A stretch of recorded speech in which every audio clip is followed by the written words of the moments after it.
soo ko waxul kon bàyyi la non Sidi non xam nga mais non mais may bàyyi non adduna bi moo ñu non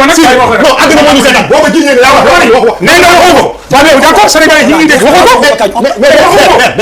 xam nga boo ne non Sidi mu ko yaa ne Ousmane Sonko ak président Diomaye Faye ñoo bokk def gouvernement bi je n'ai jamais d'accord waaw mais bokkuñu dara fi mu toll nii donc bokkuñu dara ils sont en opposition loolu nga wax mais dégg supposé voilà d'accord léegi ma continuer benn deuxièmement da nga ni ma maa ngi la dégg ngay wax Sénégal ñu ngi ci 3 ans ñu ngi ci 4 ans dara doxagul fii amul benn président Abdoulaye Wade Macky Sall ci bu ñu fi fal en 2 ans nga régler problème sénégalais Macky Sall bi ñu def 2 ans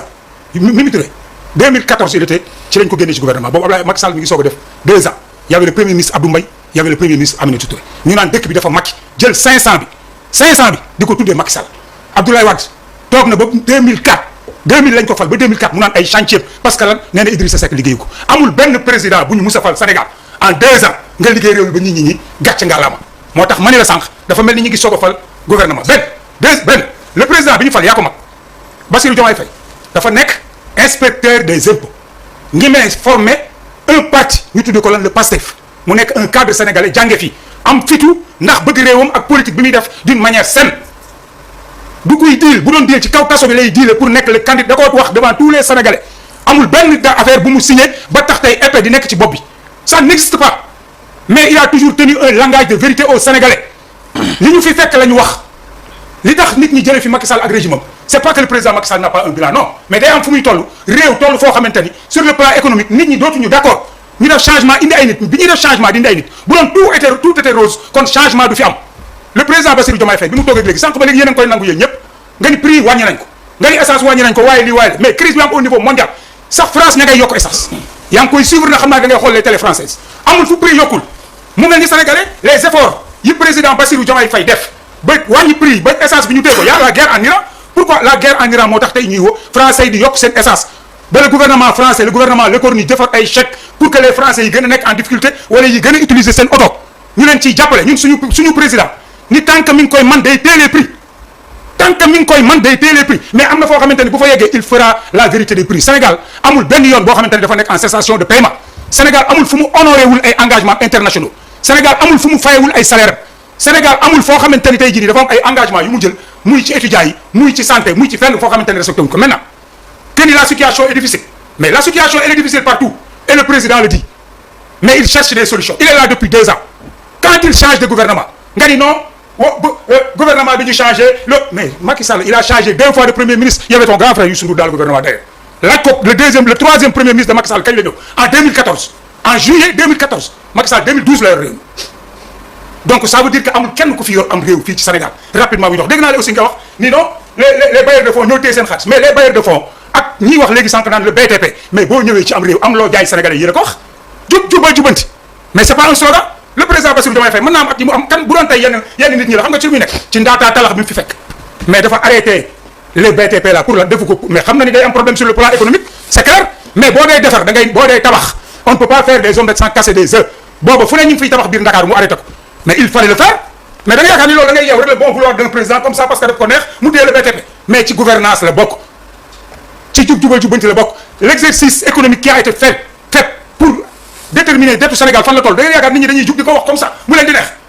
vous dites oui la dette cachée bi ñu doon wax moo indi tous les problèmes de ce monde loolay régler aussi le problème des Sénégalais tous les fonctionnaires tous les organismes internationaux bu Sénégal defee li muy def ba pare négocier li muy négocier ba pare takk biiram vous dites que ni le train de vie de l'État n'est pas wàññiwuñ ko mais c'est pas vrai demal ci direction yi demal ci ministère yi nga xam ndax la fa daan am moo fi am voyage ñoo fi am ba léegi même marché yi ngeen di wax naan dañ ko mais marché yooyu parce que ay marché gré à gré moo fi doon am partout dans les ministères dans les directions dans les hôpitaux partout moo fa daan am mais tey je suis d'accord quand tu hérites d'une situation difficile nga ñëw fekk le contexte mondial jafe nga ñëw def un diagnostic ci dette bi les partenaires nga am le FMI ñoo xamante ni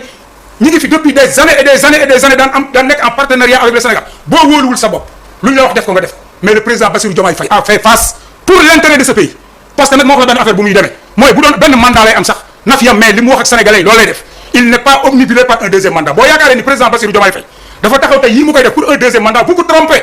il va faire ce qu'il a à faire dafa nag prêter serment xam nga Sénégal yàggu ñu di respecter le serment dafa prêter un serment am une éducation de base gëm boppam gëm Sénégal xam ni li mu war a def lay def bu ko fi yàlla tegaatee pour un deuxième mandat mu def ko bu ko fi yàlla jëlee mu jóge fi par rapport au PASTEF ak les ministres ngeen wax amul deal y a pas de président bi du deal il l'a dit devant les Sénégalais et devant les gars du PASTEF un exercice bu transparent noonu musu fee am nga toog nga jël kat Alaaji Assane Gueye bu bokk ci sa groupe jël Moustapha Diop bu bokk Walfadjri jël mais 4 journalistes yoo xamante ne ku ci nekk indépendant Pape Alé Niang toog mun nangoo jàkkaarloog Sénégalais yi dugg ci tous les sujets c'est parce qu'il est transparent maintenant nag ñun mën nañoo toog bu ñu neexee ñu yàkkamti wala bu ñu neexee ñu yaakaar ni que tiitalaate les populations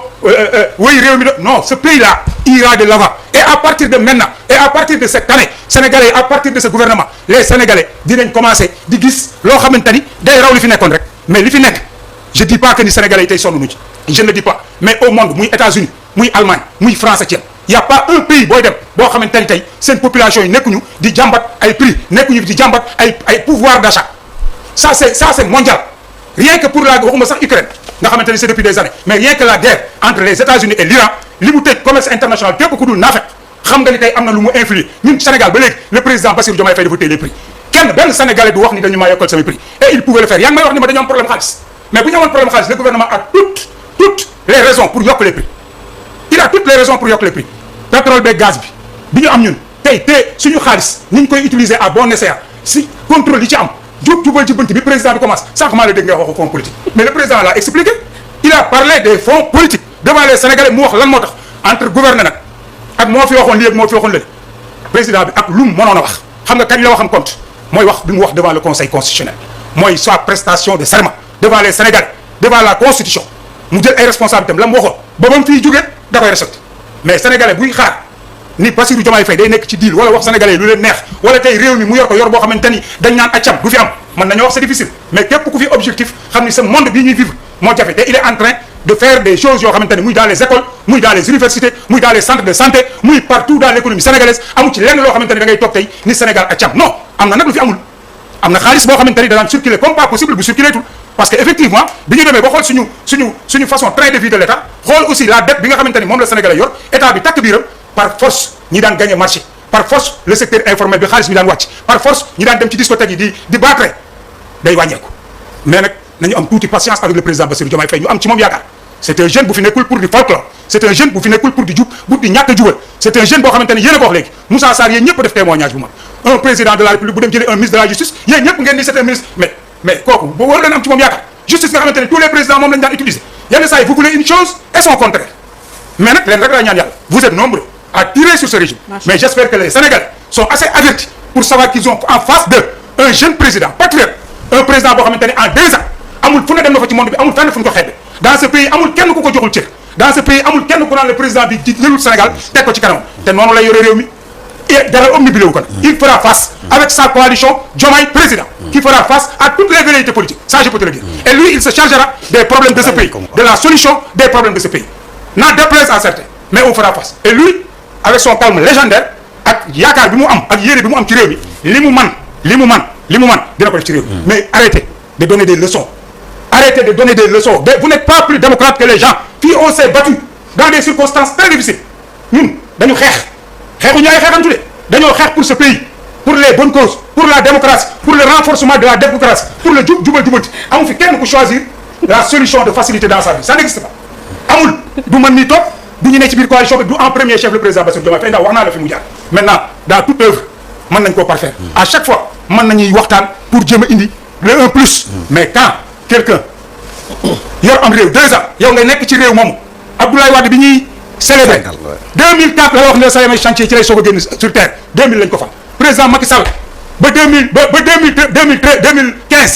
2015 billet 500 bi Macky lañ ko tuddee woon je t'ai dit que en 2014 la changé Aminata Touré premier ministre donc son 3e premier ministre mi ngi ko am en l'espace de 2 ans et quand vous me dites que ni Sénégal était rose ñooñu dañ leen a bàyyi c'est dans la durée c'est ça c'est dans la durée qu'ils se sont améliorés maintenant le président ñëw na fekk fi situation j'ai une question pourquoi tu as choisi de crier en répondant non je suis comme ça parce que non parce que dañ ma laal parce que dañ ma laal parce que dañ ma laal tout simplement parce que dañ ma laal moom li ma ko wax dëgg ko dama ne ko yóbbu taxul nga am dëgg moom dafa la ko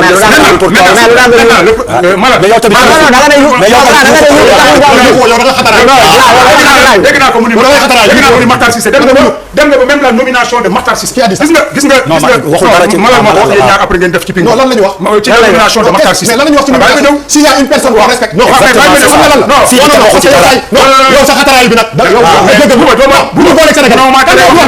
kenn waxu ko Makhtar Cissé dama lay wax li nga ci wax non kan moo la ci wax li nga ci wax man lay déglu yow bu waxoo Makhtar Cissé donc kii moo ko wax Malal lu wax Makhtar Cissé Malal moo ni Makhtar Cissé la ñu nommé moo fi defoon organiser élection yi nga xamante ni yi muy coow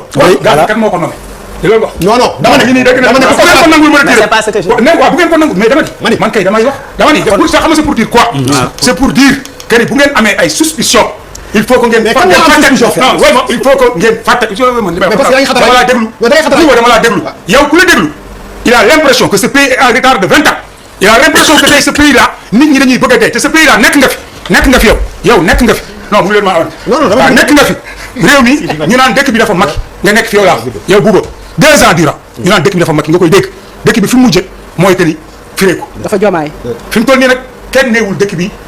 dañuy sàcc alalu instant bi dafa jomaay kenn neewul réew mi nit ñi liggéey Sonko le président dafa accepter les problèmes yi am dans ce pays ak li mu fi fekk accepter les mesures yi mu jël ak ses conséquences ba pare nag mu wóor ko ni ligne bi mu jël c'est la bonne ligne amu ci xaj ak seet li mu bëgg mooy tous les sénégalais yi koy observer te faloon ko sénégalais yi koy observer te faloon ko kenn du ci regretter dara te nous ne sommes qu'au début.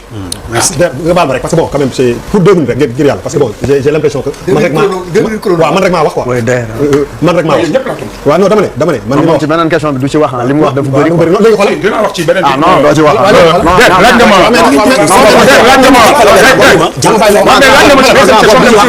deuxième question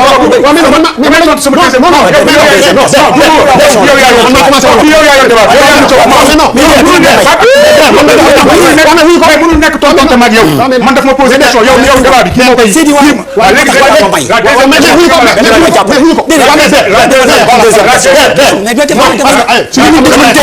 c'est li nga nekk yow yaa fi nekk yow tegul fan wax nga ba pare man la deuxième question bi ma posé ci lay wax la deuxième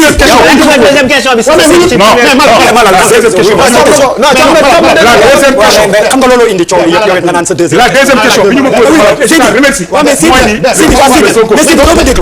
voilà balaa nga koy tontu kañ day jaar ci man bu dee jox nga ma cër boobu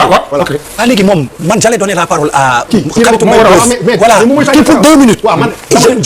je le refais attendre moom et je te redonne la parole mais may ma ko en tout cas ñu dégloonte dama ne la première chose xoolal la première chose ma wax ko daal ku yaakaar ne da nga ñëw fi di xataraay di jéem a non da nga may déglu de donc lay wax Sidi xaw ma Seydi sa stratégie bi nit yi ñoo la ko dàq foofu sa xataraayu bi dama bëgg nga yamal te bàyyi nit ku wax dama ne lu may wax dama ne encore une fois sénégalais yi ñoo ñu seetaan dañoo fal benn parti bu tudd Pastef donc Diomaye lañu fa président Bassirou Diomaye Faye lañu fa der mën naa ko ni continuer waaw dañu fal benn parti bu tudd Pastef Diomaye Sonko Diomaye ñu dawal 2 ans ñuy rayante réew mi ndërmeelu économie bi ndërmeelu secteur yëpp d'activité yëpp ndërmeelu ñu commencé di campagne à 3 ans de l'élection présidentielle loolu moo fi tege léegi nag benn nit ki mën na xataraay ba sa boli bi génn c'est ça la réalité les gens li ngeen digoon ñii nit ñi ba ay nit 80 personnes deesi sénégalais yi am yaakaar fal leen ngeen nekk fii di xataraayu di rayante si seen biir ku ne di jéem a dem 2022 dugal ñu ci campagne alors que réew mi économie bi ndërmeelu na ku fi wax leneen loo dul wax ay waxi caaxaan ngay wax te loolu sénégalais yi seetaan mën nga wax plus fort mën nga xataraayu mais ce pays ne marche pas ce pays vit des moments difficiles avec benn tension au niveau de nos institutions yi gën a mag muy l'Assemblée nationale et l'exécutif ñuy xeex loolu boo ko fexee ba dindi ko ma xam ne jënd nga léegi nag Macky nekkoon na fi yéen da ngeen promettre sénégalais en un temps record mais dinaa déglu de dinaa déglu de dama ne la ñi ngeen commencé nii cin bu naree neex suba sénégalais yi sonn nañu régler leen suñu problème yi suñu yoon nekkul ci seen xiiroog seen ŋaayoo loolu sénégalais bu buy wax dëgg te yàlla tax loolu moo ñu soxal sa xataraay ba yuuxu fi amul benn njëriñ Sonko mooy Diomaye mooy Sonko loolu lañ leen fale waa Pastef ñoom ñoo doon locomotive bi tax ñu fal état loolay dëgg sénégalais yi am lu ñu yaakaar si yéen ngeen dem ba 2 ans pour des intérêts crypto personnels nit ñi di xeex seen biir réew mi ndërmeelu FMI daw partenaires yi daw ñëpp sonn loolu boo ko bëggee dégg mën nga xataraay ba suul mën nga wax 2 heures de temps dara non wuy ma tontonte bi ngay bañ moo tax wuyu ma man ngay tontu. ndax maa laaj. ok mu ñëw. te defe naa tontu woo ma ci mu leer. et ñoom ñëpp bëgg naa ñu wax ma ci seen perception. mardi boo déggee l'ancien premier ministre ni mu waxee. démb au Grand Théâtre nga dégg président ni mu waxee. ndax mën nañ continuer gëm. li kii gëm ni moom nee na ba léegi. jàpp na ne Sonko Diomaye mooy Sonko loolu moo doon question. xam nga dans ce pays mosuñoo am ñaari président mosuñoo am ñetti président benn président de la république lañ musu am. président de la république bi ñu am fii au Sénégal Bassirou Diomaye Faye la tudd. premier ministre nag comme ni ma ko waxee mënoon nañoo bokk ndey ak baay benn problème bañ a am nga changé premier ministre wax naa ko Bouba nee naa ko Macky Sall en 2 ans il a changé 2 fois de premier ministre. c'est pas que dafa amoon ak premier ministre ay problème c'était pas ça c'était parce que gis na ni yoon bi nga xamante ne mi ngi ko doon doxalee xëy na bëggoon na changer de gouvernement bëggoon na indi un second souffle bëggoon na indi un nouveau souffle loolu day am fu ne pour nga gis un premier ministre bu am durée de vie 3 ans kooku du ay problème politique parce que suñu réew yi ñu yor ñun il faut qu'on soit clair te génn ci ay démagogie Sénégal tollul fu muy toogee nit di toog naan réew mi amul problème amul pays ci monde bi sax bu amul problème waxuma la ak un pays africain ñun suñuy capacité ak suñuy possibilité xam nañ ko ñun xam nañ ko sànq ci biir wax nee naa le Sénégalais est exigeant bi ma naan le Sénégalais est exigeant te loolu aussi Abdoulaye Wade le président joué ci lu bari mooy daf fee ñëw di régler ay problème daf fee ñëw xaalis di dugg mais terewul moom foofu gënoon na def xaalis ñoo gënoon a mën a grève muy ñan les étudiants daan nga dégg mu naan 40% du budget ñu ngi ko jox l'éducation nationale ak am santé aussi mu def fa lu ne te ñaari secteurs yooyu ñoo dàqoon a grève ça veut dire quoi ça veut dire que le Sénégalais est exigeant ça veut dire que c'est pas parce que yaa ngi régler ay problème que ni tey problème yi day jeex wala un gouvernement mën na fay toog tuddal Macky Sall tuddal Abdoulaye Wade wala nga tudd le président Bassirou Diomaye Faye mën ngaa régler problème mu Sénégalais da ngay ñëw wax ak Sénégalais yi am de bonnes intentions di liggéey di régler yenn problème yi yenn yi di régler wu yenn yi di bañ a régler wu président Bassirou Diomaye Faye ce que j'ai dit mooy ci loolu la nekk à un moment donné parce que sànq moom juju na ko sax est-ce que dafa naroon changer premier ministre bu dul woon wax ci mais quand même vous pensez que c'est une question sérieuse un président de la République sur un coup de tête lay changer premier ministre mën na koo gaawal mën na koo accélérer. pourtant la question est très pertinente. waaw ma ni tout le monde se pose mais foofu laa jëm mais dama lay répondre. c'est ça est-ce que bu assemblée nationale amul woon limogeage dina am mais foofu laa jëm le président de la République. xam nga bu may wax âge am ak jaar-jaaram c'est pour qu'on ne se prend pas pour plus intelligent ou plus patriote que les autres. parce que am na benn façon taxawaay ak benn arrogance lay nuróol que ni yow yaa gën a bëgg nit ñi réew wala yaa gën a du arrogance amee yow yaa arrogance bu amee ci plateau bi c'est yow yaay dégager arrogance yaa ngi yàq dama lay wax non am na ay mots yoo xam ne déedéet am na ay mots yoo xam ne boo ko yaa ngi yàq wax mais déet dama lay déglu ay nit ñu yar dama lay déglu kii ku arrogant nekk dama ni bu arrogance amee yow yaa ko dégager voilà dama lay déglu yow yaa man mais ngay wax mots yoo xam ne boo ko fi génnee rek ma delloo la ko yow yaa arrogant yow yaay wax yow yaay xataraay gis nga bu da ngay toog sa télé bi di wax nit ñi kilifa yi ngay yëkkati ay kaddu di ko teg seen yaram. man yow musuma teg non yow tout le temps ci nga dëkk li nga wax fii sax man musuma teg ci kilifa man bokk plateau bu ma kenn musuma ba dégg du ma ko war wax man dañ maa yar yow yaa arrogant yow yaa xam wax Sidi voilà Sidi loo wax rek ma def yow yaa arrogant mais oui ma mais xoolal tout ce plateau tu parles au Sénégal Sidi yow yaa indiscipliné da nga war a nekk ci camp. s'il te plaît waay yow waroo toog foofu s'il te plaît mi ngi toog fii di modéré di wax. yow waroo toog foofu mais s'il te plaît mënuloo en tant que propriétaire.